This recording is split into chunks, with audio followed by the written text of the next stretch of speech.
Добре дошли в Дома на Господа. И искам също да приветствам нашите гости и онези, които се покланят с нас онлайн. Моля се Бог да достигне до вас, до сърцата ви и да излее небесни благословения върху вас днес. Нека наведем глави заедно. Отче, с смирение отново се молим за Твоя дух, за да можем да чуем Твоя глас, да Те видим и да Те обичаме повече от всичко на света и да Ти се покоряваме. В името на Исус, амин. Колко от вас обичат ягоди? Обичате ги аз също. В Румъния на времето имахме градина. Беше около 10 акра градина. Само един акър беше с ягоди. Повече или по-малко около 600 паунда ягоди годишно.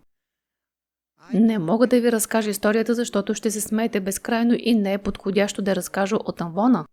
Какво направиха децата ми веднъж с ягодите? Няма да ви разкажа, макар че съм изкушен.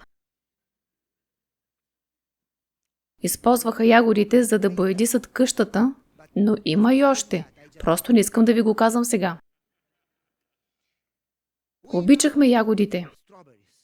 А в тази градина имахме около 140 доматени храста, 100 стръка чушки, 100 пътладжана, около 4 лихи с лук, ако знаете какво означава това лихи, и мога да продължа още и още няколко акра само с ябълки, кайсии, череши и царевица. Просто една прекрасна градина. Не можехме да обработваме градината сами, затова хората около нас, които нямаха земя, идваха и помагаха. И им казвахме, правете каквото искате и берете каквото искате. Те идваха, работеха, вземаха за себе си, правеха консерви, а ние давахме на роднините, давахме на съседите и пак имахме в изобилие. Обичам градинарството. Колко от вас го обичат? Трябва да имаме група по органично земеделие. Органично земеделие. И имахме една книга от баба ми, която учеше как да се готви с ягоди. Ягодов пай, ягодов джиндживилов сладкиш, ягодови мафини. Звучи ли добре? Бяхме толкова благословени. Не заради стойността на книгата, а заради сладкишите. И хората, които ни посещаваха, бяха благословени. Понякога трябваше да прибираме сладкишите, защото не си тръгваха. Казвахме им, че не е здравословно да ядат толкова много захар, но те не спираха. Имаме тук най-добрата книга, която ни дава най-добрите сладкиши. Вкусете и вижте колко е благ Господ. И продължаваме да се учим от Божието Слово, нали? За 10 обещания или благословения, които Бог е осигурил за нас, защото ни обича. Библията казва, че Той ни даде 10 заповеди, както пише в Второзаконие, защото ни обича. Не за да направи живота ни труден, но ако отделяхме време да ядем от този сладкиш, щяхме да бъдем благословени. Бихме били благословени. За онези, които са пропуснали първите 4 обещания, свържете се с нашия AV екип и вземете DVD-тата. Те са безплатни, просто можете да дадете дарение. Или влезте онлайн и изтеглете проповедите. И бих препоръчала да вземете тези DVD-та и да ги дадете на други хора, защото обществото ни е престанало да следва Бога. И виждате резултатите. Имаме нужда от тях. Имаме нужда от тези благословения повече от въздуха, повече от живота. Днес преминаваме към втората част от 10 обещания.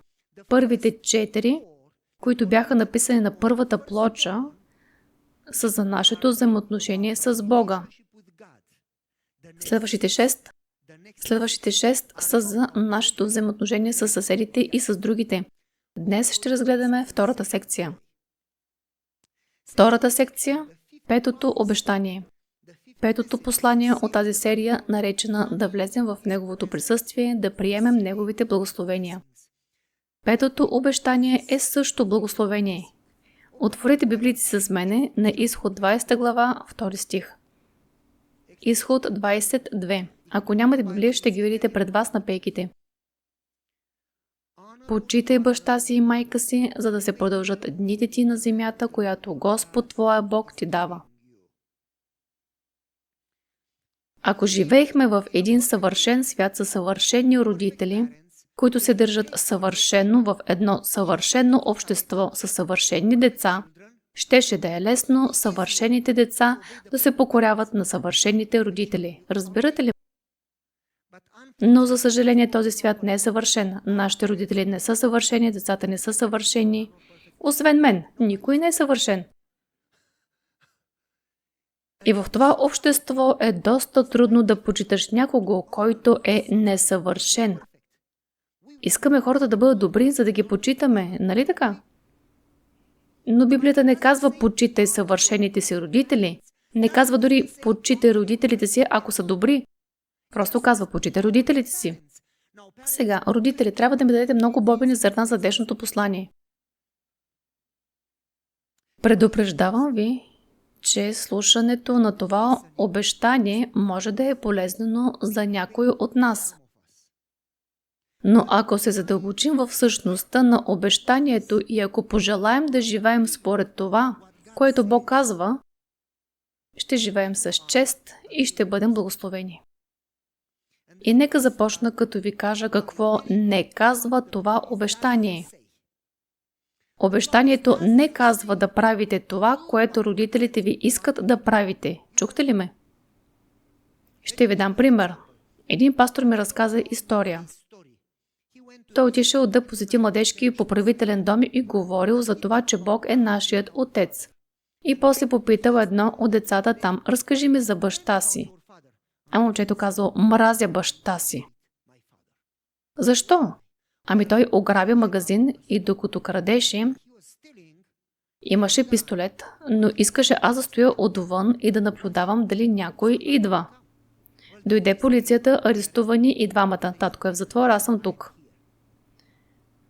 Момчето вероятно е мислело, че да почита родителите си означава да се подчинява на баща си при всякакви обстоятелства. Заповедта обещание не казва да се подчиняваш на родителите си безусловно. Да, Библията казва, деца, покорявайте се на родителите си. Спомняте си, но Павел казва в Ефесяни глава 1. Деца, покорявайте се на родителите си в Господа. Ако те не ви казват това, което Господ казва, не трябва да им се подчинявате, защото Библията казва в Деяния, че трябва да се покоряваме на Бога, а не на човеците. Разбирате ли ме? Следователно, заповедта не казва да правите това, което родителите ви искат да правите. Казва само да ги уважавате. Нека продължа още малко. Не казва и да говорите неща за родителите си, които не са истина. Ако това момче беше казало, баща ми е най-почтения, най-честния, най-добрият родител на света, тогава или никога не е срещал никой друг, или би лъгало, защото баща му не беше особено почтен, нали?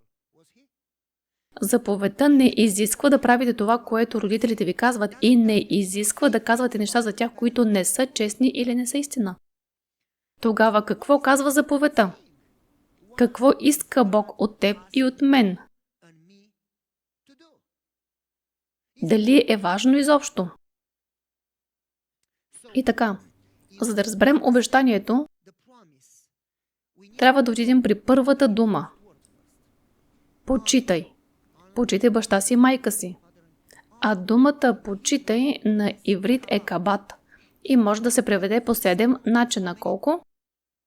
Слушайте внимателно. Да направиш нещо тежко. Да придадеш тежест. Да го направиш изобилно. Да направиш някой щастлив. Да се грижиш за. Да донесеш слава. Да направиш някой уважаван. Колко са? Нека ги повторя. Да направиш тежък. Ще вземем всяко едно от тях и ще го приложим, за да сте сигурни, че разбирате днешното послание. Добре? Да направиш нещо тежко, да придадеш тежест, да бъдеш изобилен, да направиш щастлив, да се грижиш за, да донесеш слава, да направиш почтен и уважаван. Нека да започнем едно по едно да ги разглеждаме.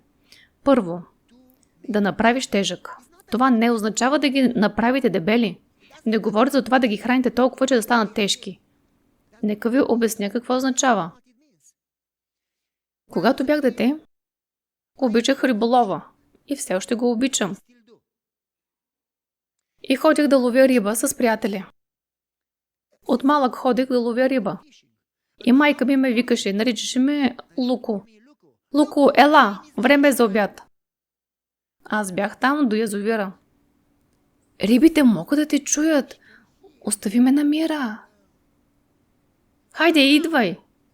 5 мои приятели ловяха заедно с мен. Питах ги, какво мислите, да отида ли? И те казваха, нека гласуваме. 6 против 1, не отивай. А кой мислите, че имаше по-голяма тежест? 6 деца? Или майка ми? Как мислите? Виждате ли какво означава да направиш тежък? Думите на родителите трябва да имат повече тежест, отколкото думите на който и да е друг около вас. Това разбираемо ли е? Да направиш тежък означава да дадеш достатъчно стойност, да дадеш тежест, да ги уважаваш достатъчно, така че това, което казва, да тежи повече от всичко друго.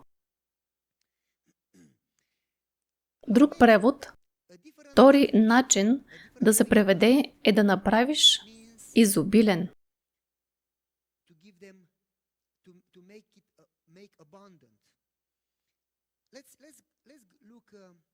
Да направиш уважаван, извинявайте. Нека разгледаме друг пример. Да предположим, че пораствате, да кажем, че сте на 17, 18, 19, 20 години и родителите ви казват, не трябва да бъдеш инженер, трябва да бъдеш учител. Какво трябва да направите? Как мислите? Трябва ли да им се подчините? Да или не? Родителите ви казаха ли ви какво да правите с живота си? Да, казаха. Но добро ли е за вас? Може да кажете, мамо, татко, молих се за това и чувствам силно, че Бог иска да стана пастор, или инженер, или лекар. Обичам ви, но ще направя това, което Бог иска от мен. Да уважите техния съвет не означава непременно да правите това, което казват. Означава да слушате уважително, да размишлявате върху думите им, да се молите за това и след това учително да кажете съжалявам. Не се местете в Калифорния, останете тук при нас, ние сме стари. Мамо, татко, молихме се за това. Ще ви се обаждаме, ще ви посещаваме, ще ви изпращаме картички, имейли, ще идваме веднъж месечно или веднъж на 6 месеца. Но трябва да се преместим. Уважавате техния съвет, слушате ги учтиво, но правите това, към което Бог ви води. Родителите може да не харесат това, но заповедта не казва да правите това, което казват. Да продължим още малко. В Левит 19.3 всъщност се казва да уважаваме родителите си, да слушаме внимателно техния съвет, дори ако изберем друго. Сега да преминем към третия преводен смисъл. Да предположим, че сте възрастен.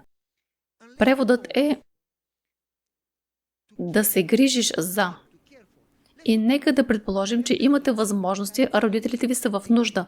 Пенсионирали са се, изгубили са всичките си пари. Трябва ли да им помогнете? Трябва ли да се погрижите за вашите родители? Заповедта казва да почиташ родителите си, но в превода това означава да се грижиш за родителите си. Трябва ли да се погрижиш за тях? Между другото, в еврейски не се казва да се грижиш само финансово. Преводът означава каквато и грижа да е необходима. Емоционална подкрепа, Бог знае. Ти знаеш, грижи се за тях.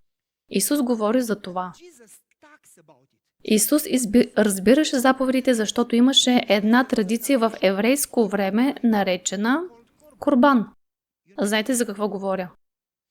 И уж можеше да кажеш, виж, аз имам възможност Бих могъл да ти помогна, но няма да го направя, защото всичко, което трябва да ти дам, го давам на Бога. Традицията беше следната. Докато си жив, можеш да използваш тези средства за себе си, но когато умреш, всичко отива в църквата. Не трябваше да помагаш на родителите си, не беше нужно да спазваш заповеда, стига след смъртта ти всичко да отиде в църквата. Сега, колкото и да бих искал да знам, че давате всичко на църквата, когато умрете, всъщност го давайте, докато сте живи. Просто го дайте, нали? Но аз трябва да кажа, че заповедта казва, родителите са на първо място. Не можеш да даваш на църквата или на непознат преди да подкрепиш родителите си. Това казва. Има ли смисъл? И така, какво всъщност казва Исус в Матей 15? Цитирайки заповедта от Изход 20 и Второзаконие 15. Исус изобличаваше традицията, като казваше почитай баща си и майка си, а след това добавяше вие сте отменили. Спомняте ли си, отменили сте Божията заповед заради вашата традиция. Но Исус отива по-дълбоко. Той казва, всеки, който проклина баща си или майка си, трябва да бъде умъртвен. Нека преведа думата проклина. Да проклина на гръцки означава да обезчестява, да игнорира, да оценява леко, да не зачита, да презира, да понижава, да кара някого да се чувства зле. Ако оценяваш леко родителите си, ако не се грижиш за родителите си, това е като да ги проклинаш. Ако ги караш да изпитват болка, това е да ги проклинаш. Така се превежда думата в Матей 15. И така Исус казва, всеки, който не уважава родителите си, трябва да бъде умъртвен. Ако приложим това днес, няма да останат много млади хора наоколо. Затова аз проверих превода на трябва да бъде умъртвен. Това е сегашно продължително време и означава сега и завинаги да се погубят. Преводът гласи, те трябва да погинат завинаги. Никакъв вечен живот. Слушай, църкво, това е сериозно. Да продължим нататък. Исус казва, но вие казвате, ако човек каже на баща си или майка си каквато и помощ да можеш да имаш от мен, не може да я получиш, защото е курбан дар, посветен на Бога. Тоест, да имаш нужда, аз имам пари, но не мога да ти ги дам, защото трябва да ги дам на църквата. Звучи толкова религиозно. Трябва да помогна църквата. А Исус казва, вие осуетявате Божията заповед заради вашата традиция. Лицемери. Не пренебрегвайте нуждата на родителите си. Не я игнорирайте, независимо каква нужда имат. Може да е емоционална, каквато и да е. Всъщност, някои от вас може да не са имали най-добрите родители. Някои от вас може да имат трудности да уважават или дори да се свързват с родителите си или да им помагат. Библията не казва помагай на добрите си родители, уважавай добрите родители, уважавай ги, ако са добри. Библията казва уважавай ги и им помагай. Точка. Може да е много трудно, но Бог е бил милостив към вас, нали? Бог ви е прощавал много, нали? Ако Бог ти прощава, ако Бог те благославя, не е ли твое задължение да простиш на родителите си и да бъдеш благословение за тях? Да промениш посоката, независимо какво са направили, ти не правиш същото. Ти правиш различно, защото Бог иска това от теб. Нека продължим, защото имаме още няколко превода. Заповедта не казва да правиш това, което те искат да правиш. Не казва да слушаш каквото те искат да казваш. Казва уважавай ги, помагай им. Казва се грижи се за тях. Не говоря за егоистични родители, които идват при мен и казват, пасторе, дай ми копия от тази проповед, синът ми има пари, а аз имам стара кола, искам да ми купи Мерцедес. Не става дума за такива родители, които казват, чули какво каза пастора, трябва да ми помогнеш, имам нужда от нова къща. Става дума за истинските нужди.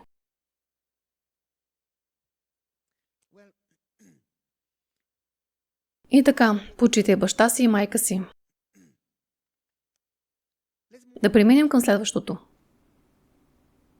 уважавай ги. В следващия превод означава живей с чест. Води почтен живот. Нека те да бъдат почетени чрез твой живот. Да допуснем, че родителите ти са проиграли всичките си пари. Или баща ти се е прибирал пиян и е бил майка ти и теб. Да допуснем, че баща ти е взимал всички пари и ги е харчил за лоши неща. Да допуснем, че майка ти или баща ти са те малтретирали и ти е трудно да ги почиташ.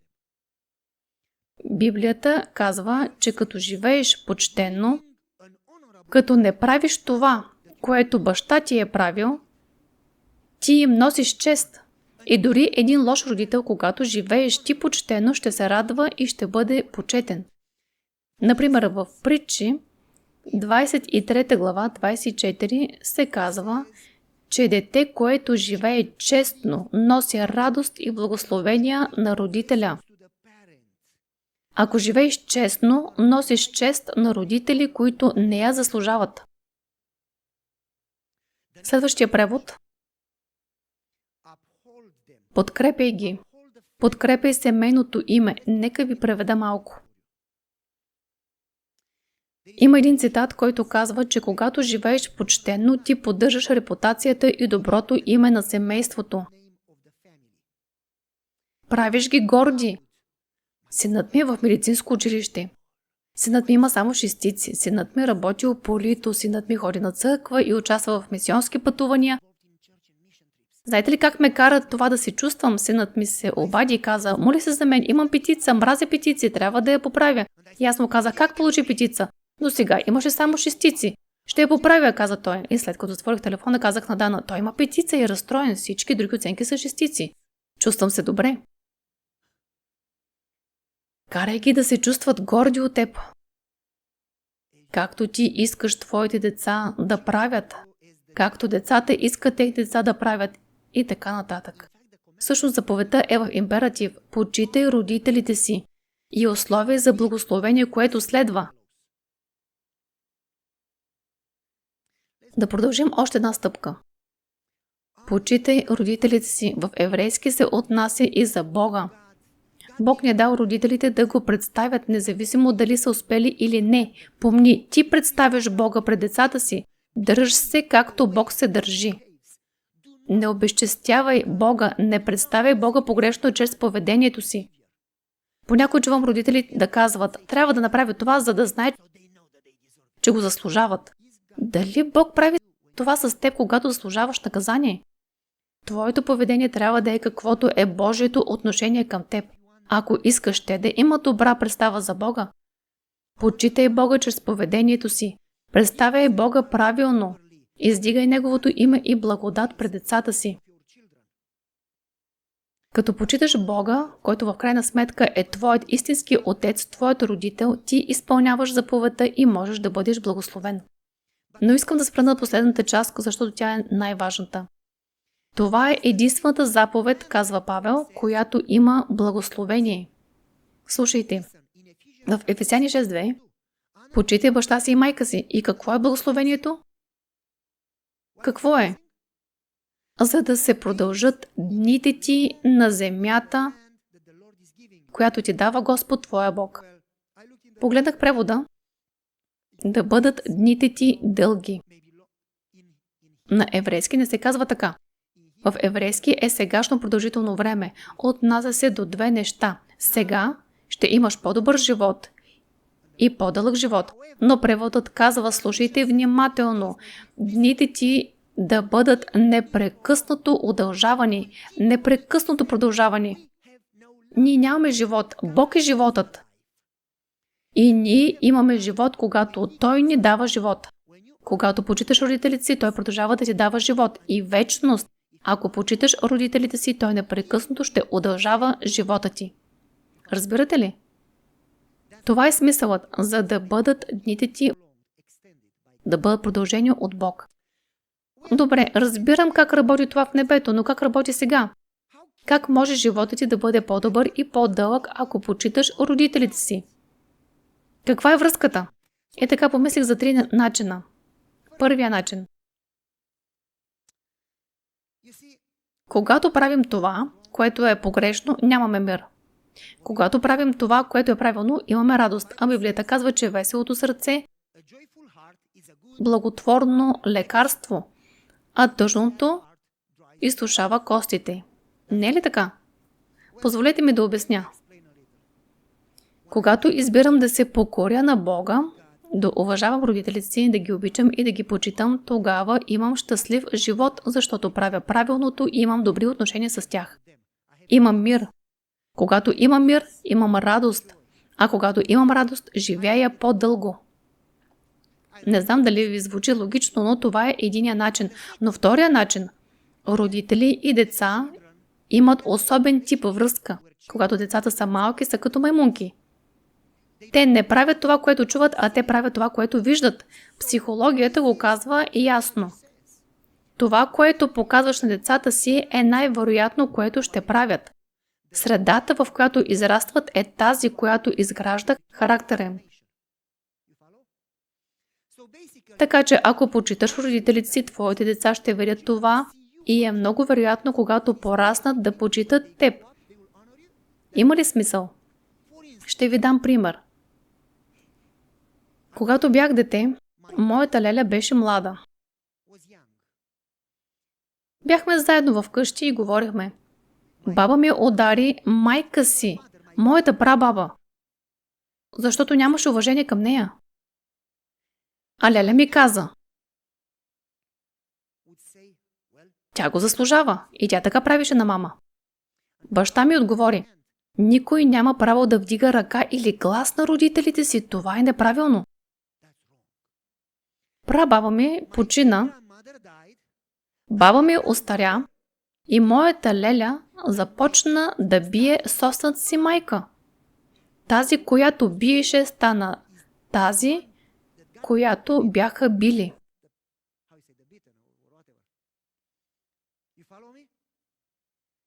И баща ми й каза, не прави това, децата ти ще го направят на теб. Тя отвърна, не, моите деца ме обичат. Днес мога да ви кажа, нейните деца, моите братовчеди, бият собствената си майка. Каквото посееш, това ще пожънеш. Баща ми, от друга страна, дълбоко уважаваше своите родители. Аз това видях. И аз уважавам моите, а моите деца уважават нас. Това, което виждат, това правят. Разбира се, че имат избор, но е много вероятно модела да се повтори. Но има и друга причина, защо животът ти да е дълъг и щастлив.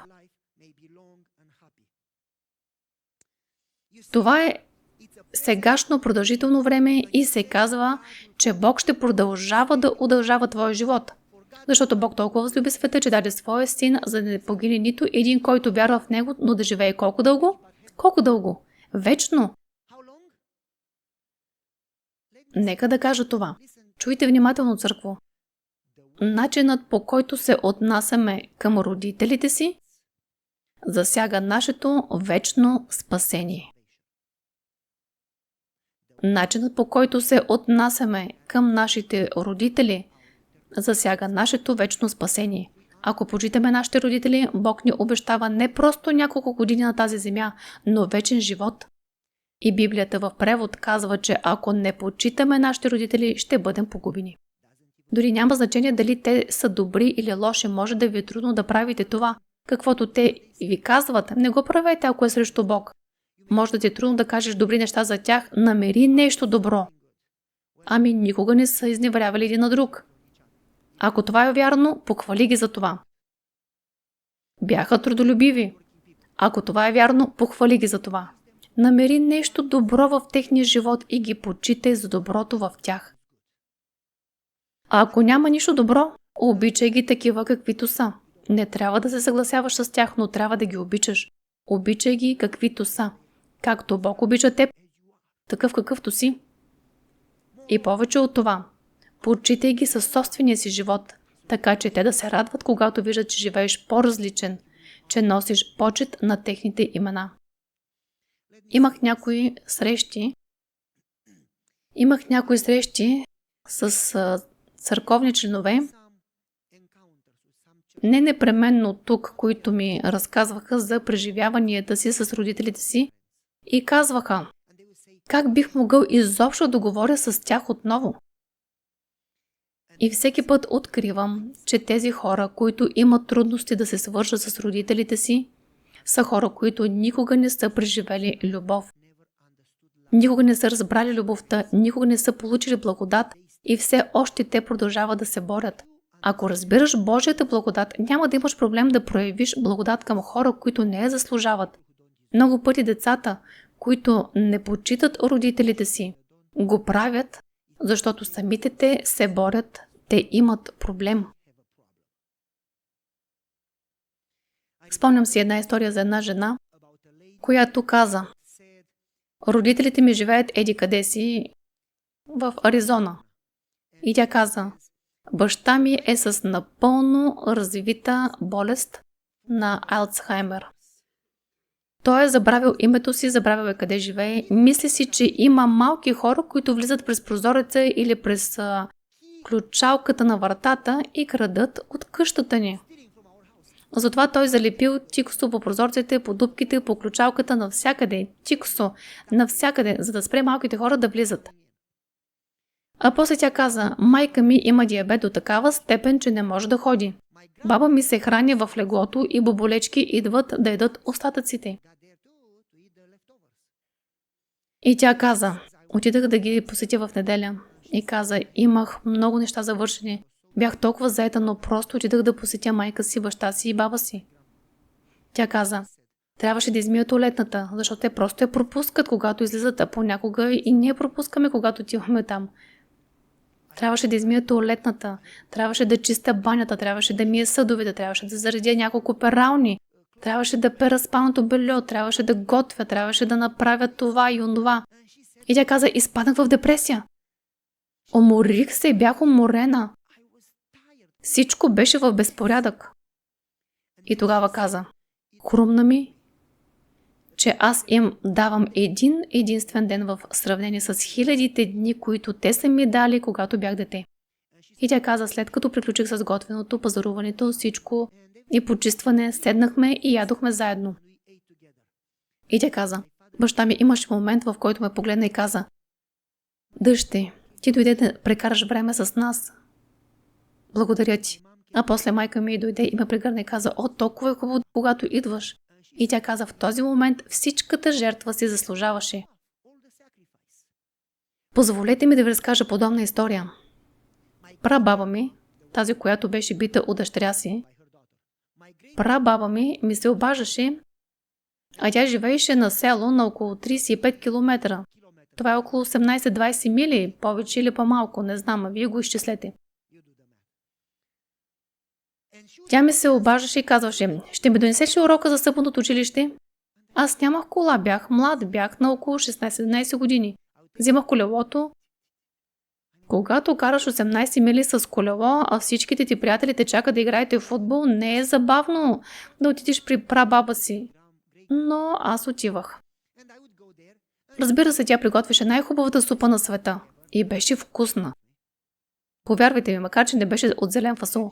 Тя разглеждаше семейните снимки и ми разказваше истории. Винаги едни и същи истории. Винаги. Аз се уморявах от тези истории, защото бяха едни и същи. Разглеждане на семейните снимки, разказване на едни и същи истории. Тя ме прегръщаше и казваше, обичам когато идваш. След това се тръгва към къщи, а тя се лягаше да спи по-рано, заедно с кокошките, а аз карах колелото обратно 18-20 мили до вкъщи. След 2-3 седмици тя пак ми се обаждаше, как си, ще дойдеш ли и ще ми донесеш урока за съботното училище, нали? Аз си казвах, дадох ти урока за съботното училище преди месец. Ще дойдеш ли да ядеш супа с мен? Не ми трябва супа. Ще дойдеш ли да разгледаме снимките? Знам ги снимките. Просто ела. Ох, добре. Онази неделя тя ми се обади и каза, ще дойдеш ли? Не ми се искаше да отида. Изпаднах в депресия, когато ми се обади. Ядосах се на себе си, че вдигнах телефона. Чувствах се зле. Но тя настояваше, моля те, ела. Така че се качих на колелото и отидах. Ядох супата, наслаждавах и се, разглеждахме същите снимки, чух същите истории, Тя ме прегърна и каза: благодаря ти, че дойде. Същата седмица тя получи сърдечен удар и почина. Това беше последния път, когато я видях. Как бих се чувствал, ако не бях отишъл? Мислите ли, че съжалявам, че отидох? Това беше най-доброто нещо, което направих. Почитайте родителите си, докато имате време да ги почитате. Може да нямате много време да ги почитате, защото начинът, по който се отнасяте към родителите си, не ми казвайте, че обичате Бога, когато не виждате, ако не сте способни да обичате родителите си, които Бог ви е дал. Начинът, по който се отнасяте към тях, говори за начина, по който всъщност се отнасяте към Бога, независимо какво мислите за връзката си с Него. Има ли смисъл?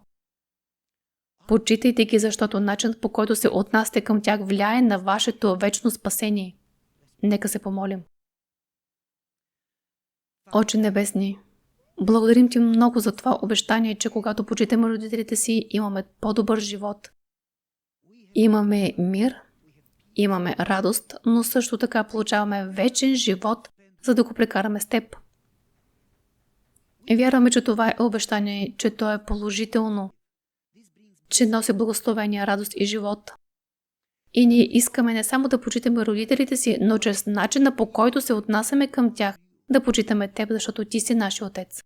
Помогни ни да разберем това и ни помогни да живеем така, както ти искаш да живеем, защото се молим в името на Исус. Амин.